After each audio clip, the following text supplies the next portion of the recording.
Welcome to the Inside Texas Football YouTube channel, powered by InsideTexas.com. It's another Wednesday night live as we are marching not just closer to SEC Media Days, but also to the season as we sit 52 days away.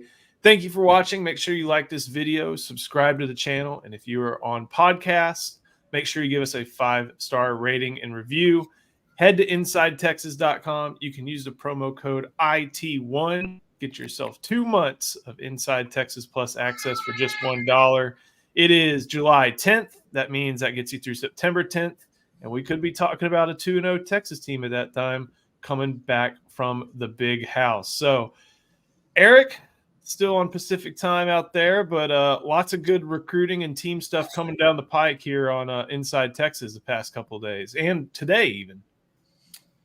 Yeah, we got a team notes up there. You should go read it right now. Otherwise, you're going to have to wait for the inside of the program on Friday morning to get it. But, yeah, we went in depth on a lot of the guys that are going to be key contributors this season, some of the competition battles that are going on, already raging.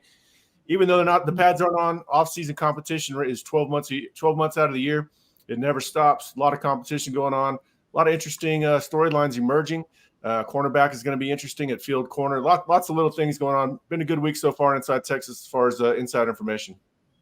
Yeah, a lot of good stuff just with got a lot of our friends back here in the chat. I love it. But yeah, it's an interesting mix of both transfer talent that is coming back. Even some freshmen making some impacts there on the 40 acres as summer workouts go on. Make sure you get your questions in. We'll get to them. But first, want to make sure we talk a little bit about some of the content that made its way onto Inside Texas today. It's poll season. It's ranking season. And I jumped in the fray.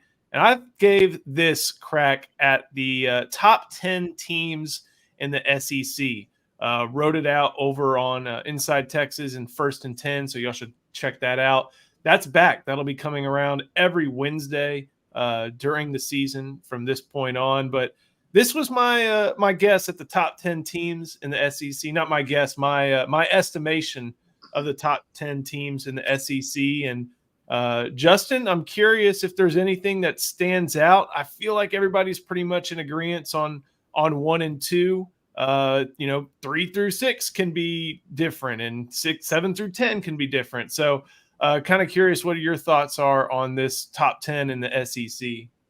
Any chance I get, any opportunity I get to mess with you, Joe, I try to take full advantage, but this is a good list. This is a great list. I'm not drinking the Ole Miss Kool-Aid too much right now. They got a lot of guys coming in from the portal, and they got a lot of returners from the last few classes, and a returning quarterback. But I'm not sold that Ole Miss is the 4th best team in the SEC. Everything else, I don't think I can argue with. Honestly, Kentucky might be a little bit higher. I'd probably slide Missouri into that 4 spot. I think you've got top 1, 2, 3 pretty much nailed.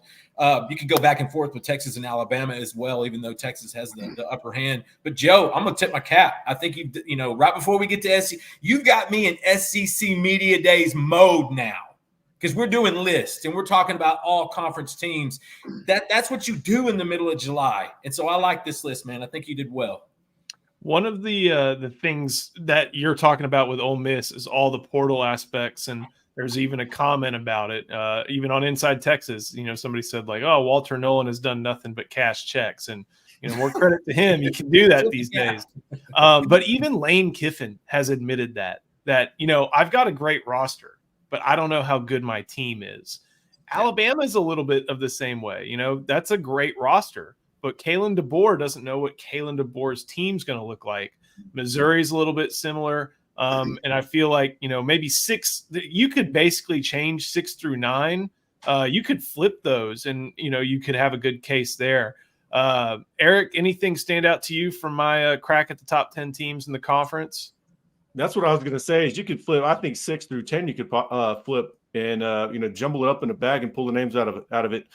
I think A&M might be a little bit low. I think they're going to be better than LSU this year as long as Wegman stays healthy. And I think they'll be better than Tennessee. I would actually have put Aggies at number 6. Honestly, I think Elko's a good coach. I think Jay Bateman has had some strokes of brilliance throughout his career, and he's got some pieces to work with.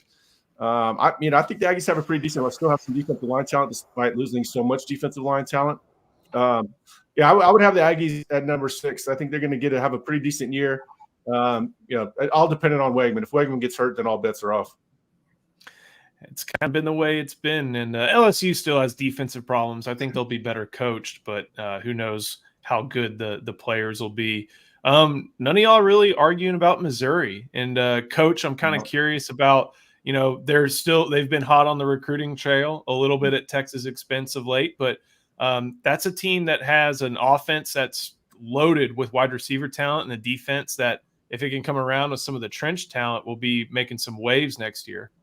Yeah, I think you got them in a good spot. You can change them in Ole Miss maybe, just because they got some consistency with the coaching staff there. But they're making waves on the recruiting trail and trying to build in the trenches. So I think they're in a good spot. Like I said, you can put them at 4. And then looking at the rest of the list, man, like Eric said, you can kind of mix them up. And, whoever you pull out the bag, honestly, could fit in those spots. But, yeah, Missouri is doing a great job. I think let's see if they can be consistent, though. I know they lost some NFL talent, even though they got some guys in via the portal. Let's see what Missouri does year 2. Joe, you got 10 right here. Give me one not on this list that will likely be on this list by the end of the season. So my number 11 was Florida, because I think for as tough as that schedule, they could be a good team with a poor record, which is just what happens when you have to play Miami, Central Florida, Texas, Ole Miss, Alabama, Georgia, at Florida State. Maybe Alabama's not on their schedule, but I know all the rest are. But I really don't know. Just trying to think of some of the other teams out there. Like, I'm not sold on the South Carolina quarterback situation. Vanderbilt's Vanderbilt. Maybe if Mississippi State under Blake Shapen just pops up, that could be one. But I feel pretty confident about this 10. And I see Eric shaking his head. Blake Shapen could be fine. That offense could be fine. But when you're going from, Rocky Long 3-3-5 under Arnett to who knows what they're going to run now, that's a mismatched roster that doesn't have all the pieces that they may need on defense. So they could score, but I don't think they're going to be able to defend anything worth a darn. Arkansas is not making that jump, that's for sure.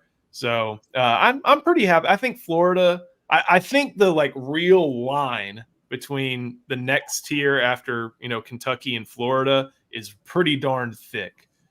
So maybe Florida, if they get it together and Graham Mertz or DJ Lagway pop up, they'll be the ones that have big could move up. But I don't see it from anybody else down in the conference. If they're going to win, Florida's going to have any chance at winning, you're going to have to do it with Lagway. It's going to have to work that way. I'm just excited to see that from a Texas high school football following perspective, and just an exciting player. Have you seen his commercial? Have you seen his Gatorade commercial in the Willis locker room in the Willis uniform? That's about as cool as it gets for a high school kid on a national level. A lot of expectations there, so it should be pretty fun. Get your questions in, get your super chats in. We're going to hit those, and we got a great one from Papa Dot. There's a scenario, maybe unlikely, that going into the 2025 season, Texas could be replacing the entire starting O-line, their quarterback, their running back, 2 key contributors at wide receiver, and tight end. How does UT prepare for year 2 in the SEC? And just to talk about all these players, offensive line, Kelvin Banks could declare, Hayden Connor's a senior, Jake Major's a senior, DJ Campbell could declare, Cam Williams could declare. Running back, the only guy who can leave is Jaden Blue. He's a third-year player.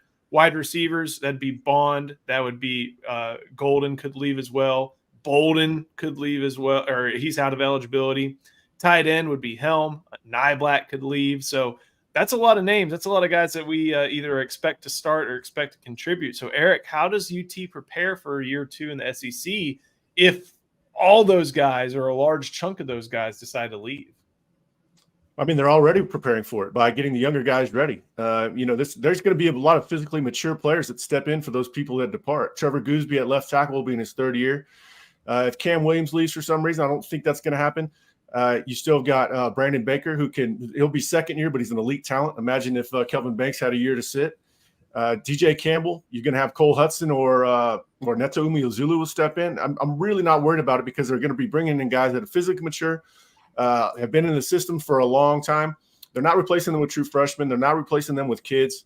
Wide receiver, I mean, we don't know what year Sark's is going to be best wide receiver group. It's not going to be last year, and last year's was good. They're going to keep getting better. Yeah, they're going to keep losing guys, but that's the name of the game. At some point, Ryan Wingo is going to be probably the best wide receiver that this program has had in a very long time. Now you got still going to have Jonte Cook. Not worried about wide receiver. Tight end's a bit of a consideration for sure, especially if they lose Niblack. I love Jordan Washington. He'll be in second year. If they get Nick Townsend on Monday, that's a guy that's a day one player. Maybe not a day one starter, but a day one player. The running backs, no concern. Quarterback, zero concern. Really, I'm not worried about it. But they're not preparing for 2025 after this next offseason. They're preparing for it now by developing these younger guys into potential depth pieces this year and eventual starters. I mean, look at Cole Hudson. Cole Hudson could start for most of the programs in the country. Same with Neto Umeozulu. O-line's going to be in good shape. They're going to have some things to do, but and it's unlikely they lose both DJ Campbell and Cam, but they could potentially lose all five. There's no joke behind that. Coach, we've heard Steve Sarkisian talk about because of length of season, because of climate, because of a lot of different factors, how he wants to play a lot of different players. And that's not just like, rotating guys for rotating guys' sake. That's on special teams. That's getting them real snaps over the course of the season. So let's say they lose a safety. Well, they want to have Jelani McDonald ready to go as soon as he's needed. So how do coaches, maybe more so than just in games, how do they make sure that in practice a lot of these guys are also getting reps in order to make sure that they're ready should they be called upon in a game?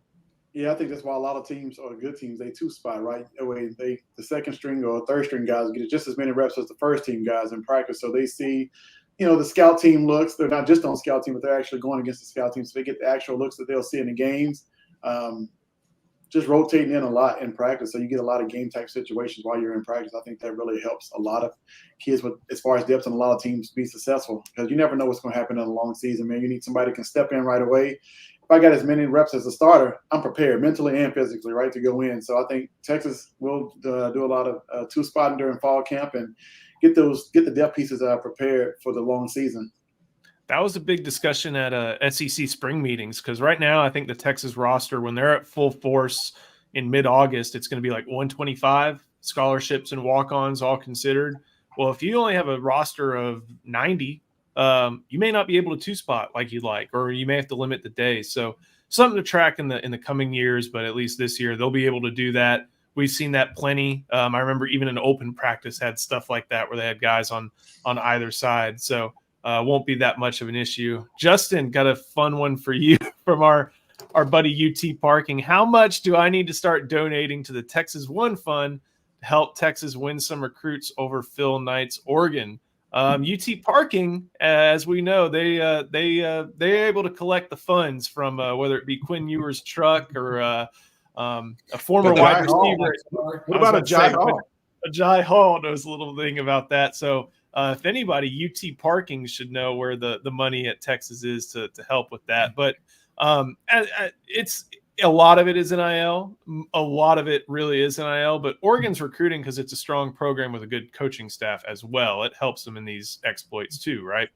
Yeah, I mean that's a lot of it. Dan Lanning is very likable. He's a young, energetic, up and coming coach. People like that. Rashad Samples is up there. Will Stein is one of the nicest guys I've ever met. He's the OC up there. They've got a good thing going, and they're getting out of the Pac-12. They're going to the Big Ten, where they're going to get a lot more exposure. I'm not sure the Ducks are used to Minnesota in late November, but they're going to find out and they're going to learn. But as for donating to the Texas One Fund, obviously you got to keep doing that. And if Texas isn't funneling the parking ticket stuff through NIL, what are we doing here? Like that to me would be a game changer in with the collectives. Start pumping some of that coin into the NIL, and I won't have a problem paying to get the boot off my car. You've had some run-ins with UT Parking as well, and I have too. So not a fun entity to deal with, but just one that does exist. Good question here from Katie35. I'm the best. Thanks again for coming around. Any word on if Texas can get Fasusi on campus for the pool party along with Michael Terry. Justin, let's work backwards here. You talked about Michael Terry on this one. We think we have a date on the pool party. It has to be in that last week of July because of just how the NCAA calendar works. So you reported about Terry the other day, but as far as Terry and Fasusi, what do you have? Yeah, I caught up with both those guys in the last few days. Terry, he's, I think it's down to Texas and Oregon in that one. And I think, the official visit, I felt like cleared a lot of stuff for him and his family. Like they answered a lot of questions and they wanted to know how much, he was desired, pursued, and all those things were checked. And so, of course, Oregon's coming around and that just makes it fun for us. That just makes it interesting because Will Stein offered Michael Terry in 8th grade when he was at UTSA. That relationship's been building for a long time. And so that don't be surprised when you see stuff like that. As for Fasusi, they're trying to get all those big guys back on campus. I reported this morning, it looks like Jamie French is going to try to make it as well. It feels like it's going to be July 25th. A little odd being during the week, but hey, we're not going to question these guys when they're bringing in top 3, top 5 classes. I think Eric made a good point. Maybe he's giving the coaches a little bit of a breather before camp starts because that's really what's the most important over the next month, over the next 3 weeks rather. But yeah, they want to get Fasusi back on campus. And look, Michael Fasusi loves taking trips.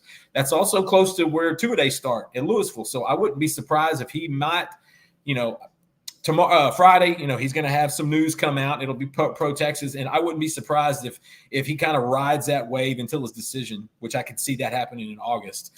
He still wants to take an official visit to Oregon, but at this stage, tell me a recruit that doesn't.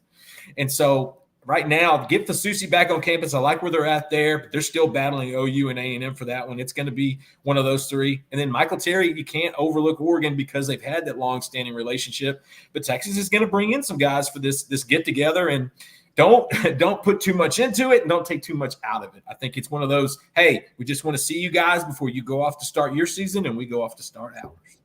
Eric, you talk a lot about how precious some commodities are. And there's 3 high-end tackles in the state of Texas this year with Ty Haywood, Lamont Rogers, Michael Fasusi.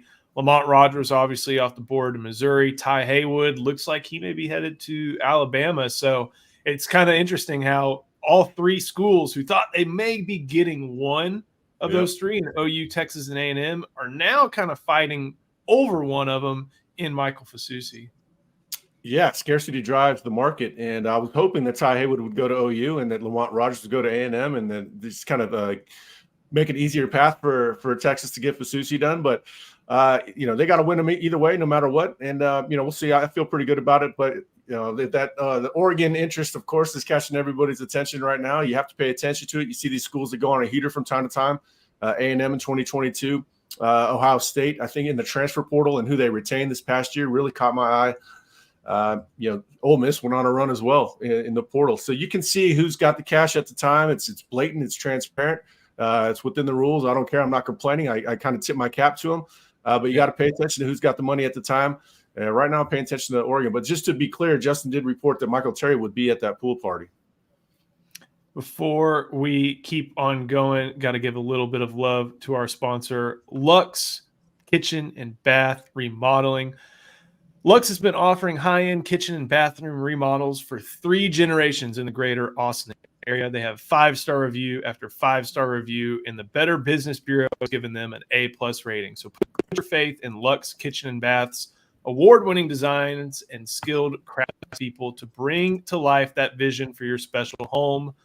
That's not all. Luxe's all-star team provides full home remodels, large additions, and even commercial build-outs as well. So call them at 833-358-LUXE or visit luxekitchenbath.com to discover where quality meets luxury and begin the process of transforming your home. Before we keep on moving with that, got to get the brand and the ad down. Thank you to Luxe once again.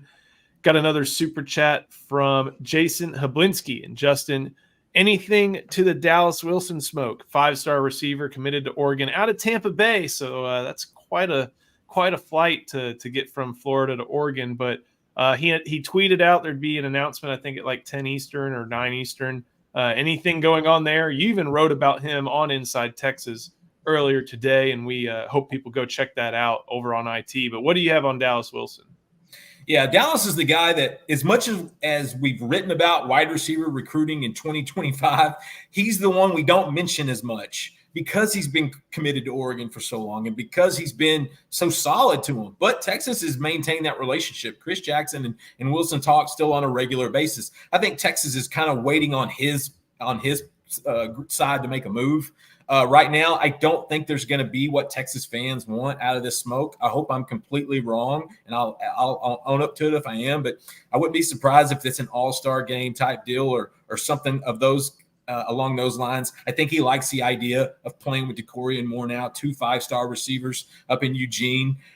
Texas is still going to recruit him. Kid is fantastic. He is a phenomenal talent, and there's a reason why that they go past Jacksonville and they go hang out in Tampa for a little while to go see Dallas Wilson. Jackson saw him during the spring. But at the end of the day, I don't think it's going to be anything of a flip or decommitment or any of that. Again, I could be wrong, but I wouldn't be surprised if it's more of a high school all-star game type deal or something. You never know these days. You never know. I've seen guys recommit. They need another edit. In fact, we've had kids ask for extra edits after the original edits, just so they can redo it. So you never know. Dallas is having some fun, though, but I don't think it's going to blow. I don't think that smoke is blowing towards Austin right now. Sorry, Ricky. Coach, have you been able to watch his film? And if so, what does Dallas Wilson remind you of? He's got some size, I think, like almost 6'3", a little bit over 200. That just right off the bat, I think Ryan Wingo. But what do you think about Dallas Wilson just from an evaluation standpoint? Yeah, super freaky athlete, man. He got the size and the build, but man, he's like an athlete. He's another one of those Florida cats who can just move, man. He high point the football, right? He can use his body to shield you off and post you up. I mean, he can run the route tree. He got good releases, has strong hands. I don't know, I guess it's the reason he's number 2 receiver in this class, but man, he has it all. And he has some Florida speed to go with it and the attitude, honestly. So just looking at his film, man, he just has all the tools to be really, really great at the next level. Justin, in addition to Dallas Wilson, you wrote about a bunch of different receivers, Khalil Lockett, Jamie French, Kelshawn Johnson, Tanook Hines, Dalen McCutcheon.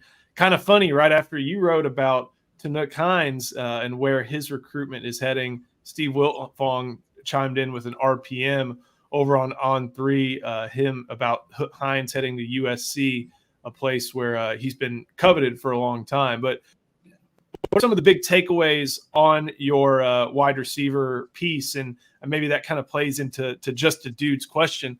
What's the ideal wide receiver class with what's left of the available recruits? That's a loaded question. But, man, that's what makes this stuff fun. So I'm going to start with Jamie French. Miami is coming on. Like, Miami is – and we knew that. We had been told Miami's going to be the school that makes that late push. They're starting to flash a little bit of that cash in NIL as well. And they're recruiting pretty well. But Jamie French to me would be ideal. Khalil Lockett would be my 1B to my 1A. If it's French for Jamie, I want English for Lockett. He's just phenomenal kid, program kid, locker room kid, everything kid. Like, I can't say enough great stuff about Khalil Lockett. That's the guy you want in your program. Watch Bama. Man, Bama's coming. Bama loves him for good reason. These kids went from no offers, no stars to 5 stars for a reason. But give me those 2 to start it off. Throw me Kelshawn Johnson. Look, you got to have a dynamic guy that runs like he does and plays all the sports he plays. You've got to have that guy. He's raw. He has a lot to work on his technique and things of that sort. I don't think he's had the privilege of a lot of the other wide receiver recruits with the trainers, with the guys that they got to work with. I don't think Kelshawn's had that advantage like some of these other guys. You give him that advantage, I think he could be really good. Then again, he keeps pushing his back because I think he was really leaning towards Texas A&M in that more friendly depth chart. Now I think he's really conflicted. I think he's always wanted to go to Texas. He could have committed at the spring game. We kind of thought he might. He didn't. But in an ideal class, you could throw him in there. I'd love to throw Dallas Wilson in there, but I just don't see that one coming out. I'd love to throw Andrew Marsh. I am a big Marsh fan, but I don't think him and Texas are going to do a whole lot more dancing in this recruiting game. I expect him to probably go up to Michigan.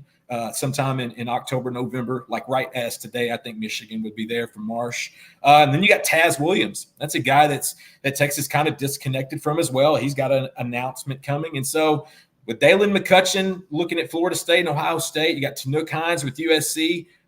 The wide receiver picture is murky. Like it's hard to see it. But if you look clear, if you look close, Jamie French and Khalid Lockett would still be an incredible foundation for whatever Texas wants to do. And I'm not going to worry about a wide receiver recruit from Steve Sarkisian. If he gets them, great. If he doesn't, they will get another one.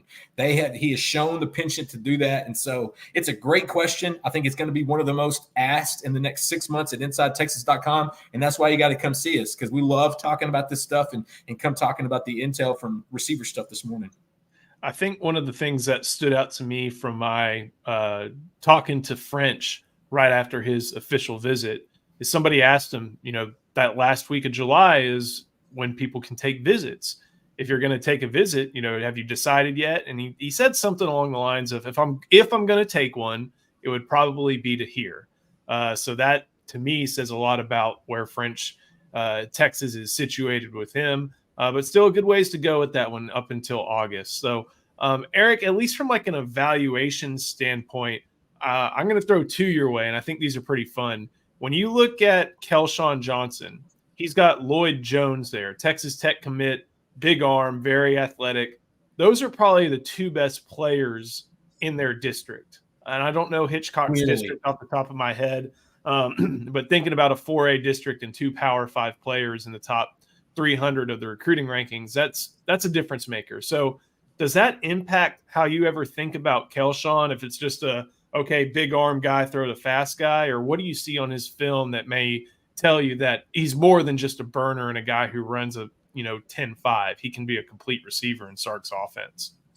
Well, you like that he's a three-sport athlete, and he's good in all of them. He's electric in all of them. He reminds me a lot of Terry Butsey as an athlete, and I think that's probably what A&M is thinking about with him as well. He could play defensive back if he wanted to. Obviously, he's going to play wide receiver, but he's had a number of picks in high school.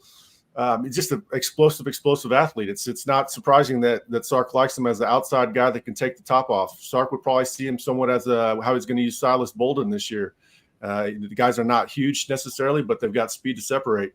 It's easy for him on that level, but he's got easy speed on any level. He's the fast guy that can burn, and that's why they like him. We'll see. I think they should take three wide receivers and then fit Michael Terry there as the fourth, and just tell him you're going to play wide receiver unless you grow out of it.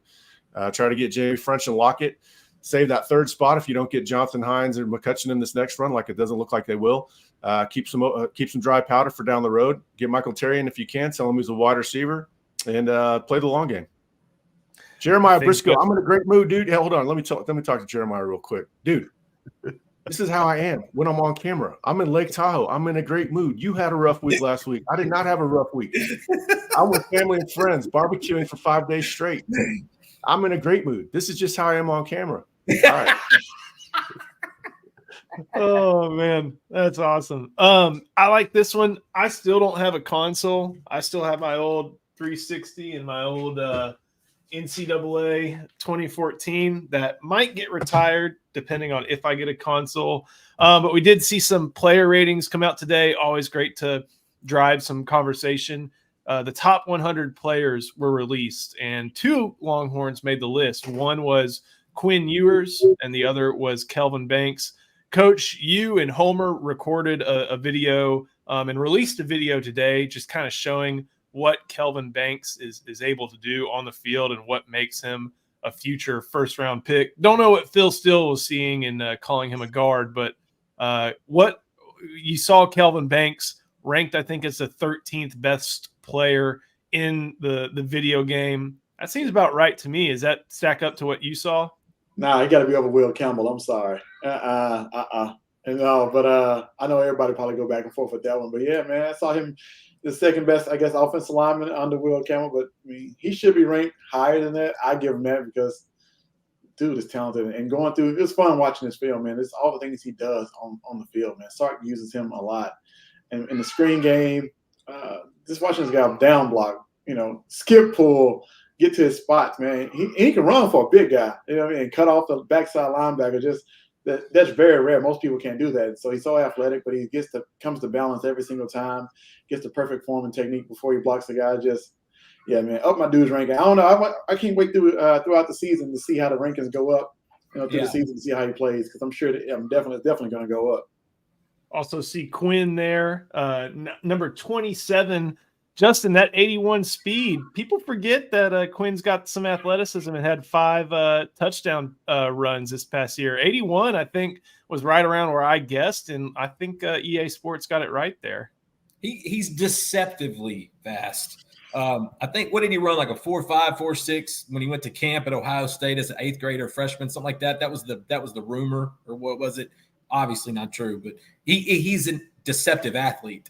When you see him bump his head on the field goal, on the goalpost, that's a jump, guys. When you see him hitting shots at half court, this dude's an athlete. That's just what he is. And so I think he's deceptive in that regard. The big question isn't, the top 2 Texas Horns in the top 100. Who's going to be the 3rd highest rated and the 4th? And I'm telling you, that's to me, it's either Jahdae Barron or Isaiah Bond. I think they're going to go both those ways. Now, once the season plays out and the rankings fluctuate as the players do, I think Anthony Hill and Manny Muhammad and Alfred Collins might get a boost. DJ Campbell, though, maybe Barron, maybe Isaiah Bond. Who's going to be the next 2, 3, 4, and 5 top-rated Longhorns? That's what I'm ready to see, and I'm ready for this game, guys. I am too. It's got me tempted to go ahead and get a console and put old Denard Robertson and let him go back up to the rafters and hanging on. I still haven't forgiven him for wearing that number. Oh no, that wasn't him. He wasn't wearing 98. Okay, I thought somebody else was wearing 98. I thought that was him. Well, when you let Brady Hoke run your program, you do some silly things like that. My pick for somebody who's going to rise up, I guess, in the ratings or stuff like that, I like Bond. I think that once he has like 2 80-yard games, including one maybe against Michigan up in the big house, as dynamic as all these ratings are, that's someone who I feel like is going to get the jump. And Jaden Blue. I was about to say, there it is. Good Lord, guys. That's the one I feel like once he has an 80-yard run in the big house. Gardner. I always get Gardner and Robinson mixed up too. But yeah, Jaden Blues, I don't video game at all. But man, a running back with elite speed that's going to be electric in space. I mean, that guy's going to blow up. Video game. Yeah. So make sure you go to check out the channel. We Coach and Homer had a great breakdown using some all 22 film. I got there's a clip on Twitter of Banks and outside zone where he beats about 2 different people to the spot. That shows just exactly what he's capable of doing, and it's pretty special. Speaking of maybe not the video game, but next week, and we may be coming to you live next week from SEC Media Days. Justin, I know you're excited about what's going on in the Metroplex, but we're back at the Omni. We're joining forces with the Mary Kay convention as Mrs. Stoops used to attend. Maybe we'll see Dana Holgerson in the hotel bar again, but SEC Media Days at the Omni in downtown Dallas should be a lot of fun. What are you looking forward to hearing about? Maybe not just for Texas, but of course Texas, but just in general about the whole event.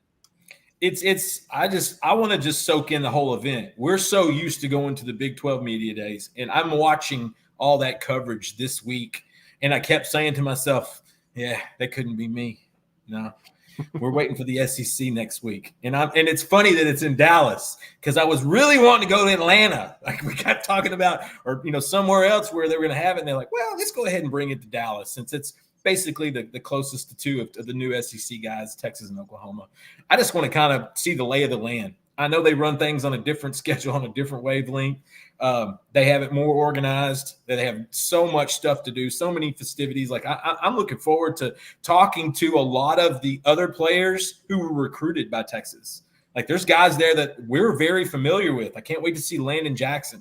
He's going to be there. Jalen Milroe is going to be there. I mean, there's a lot of guys that we got to know through the recruiting process we're going to get to see in these breakouts. And it's just going to be fun. And listen, you talking about the Omni, you're talking about that bar and grill downstairs after hours.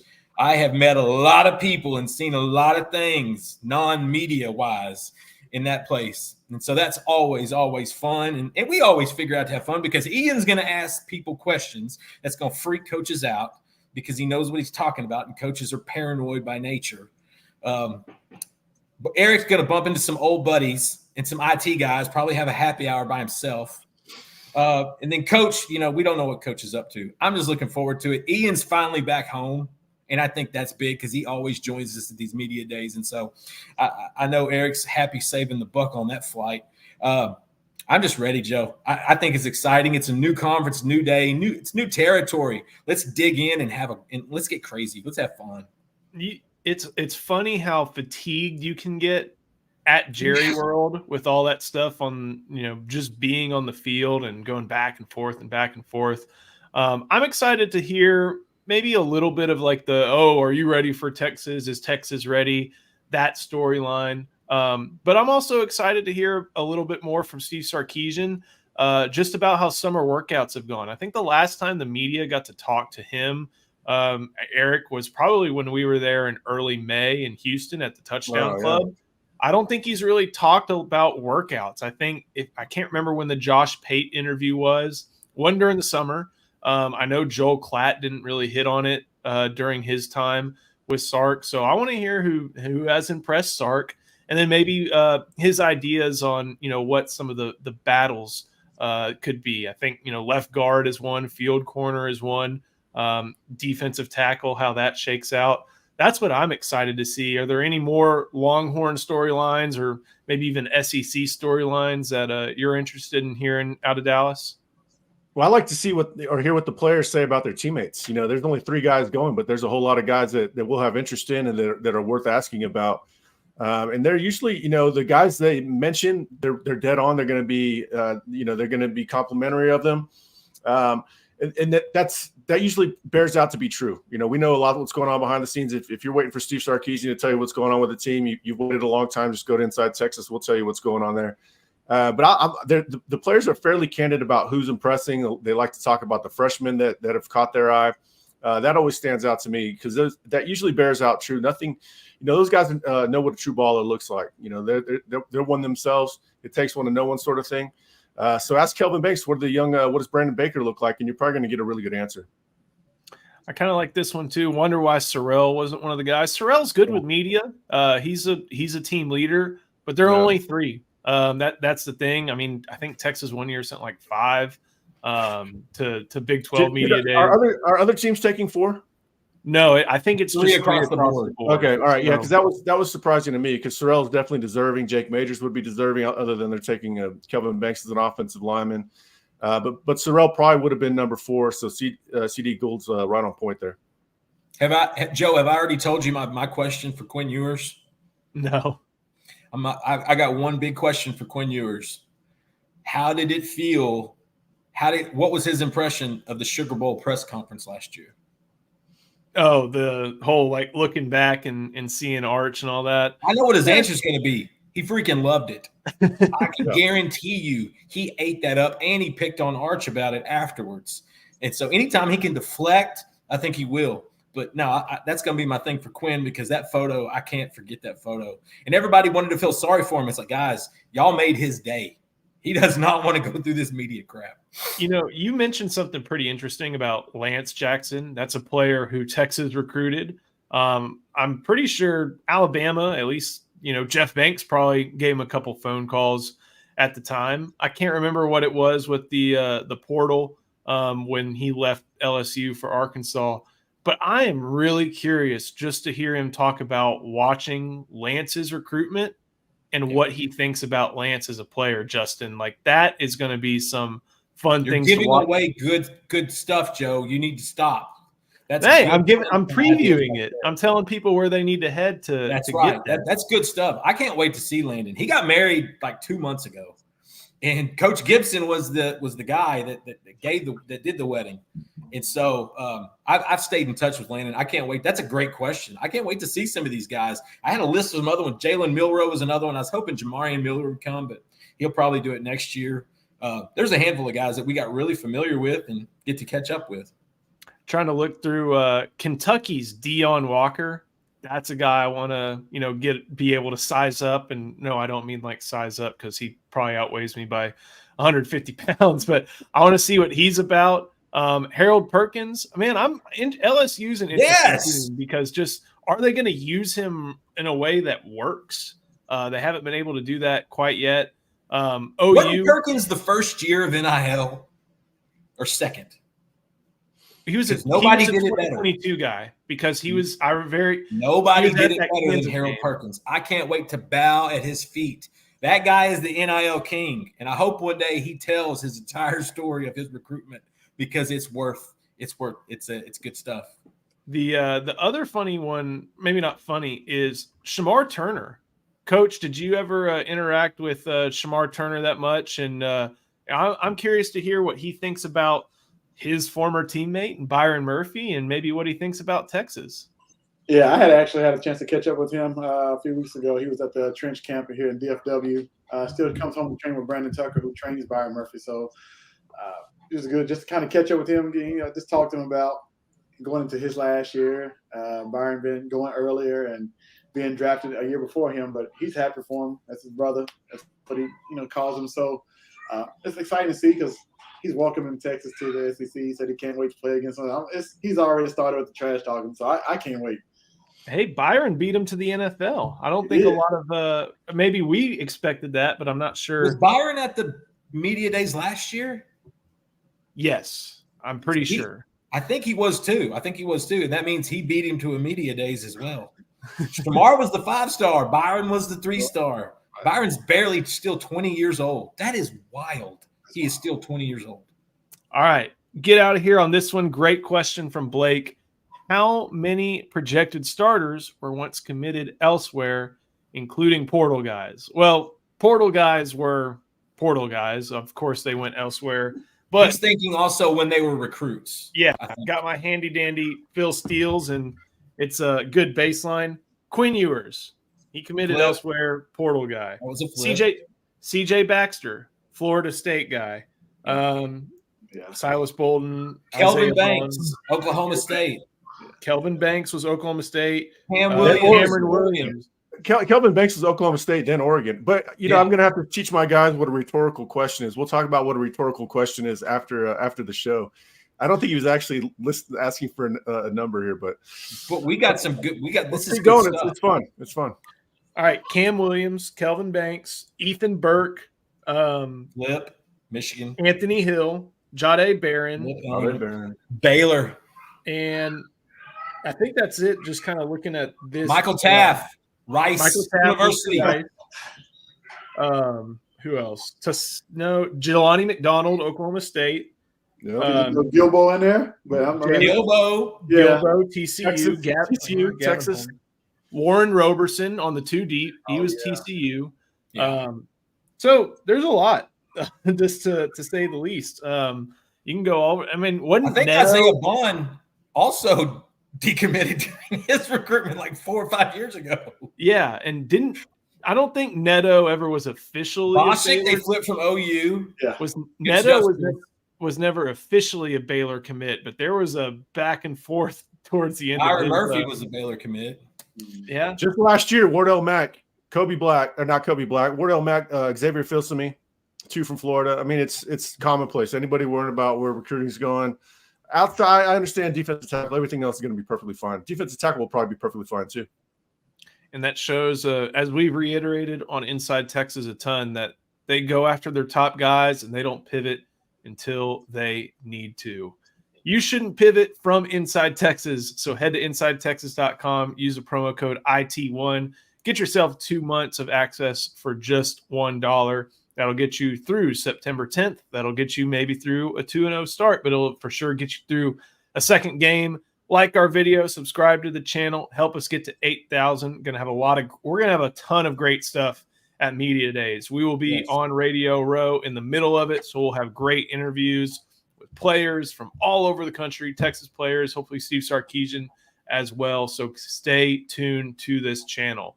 Fellas, thank you so much. Thank you to Luxe Kitchen and Bath, and we will see you next time on the Inside Texas Football YouTube channel, powered by InsideTexas.com. Go!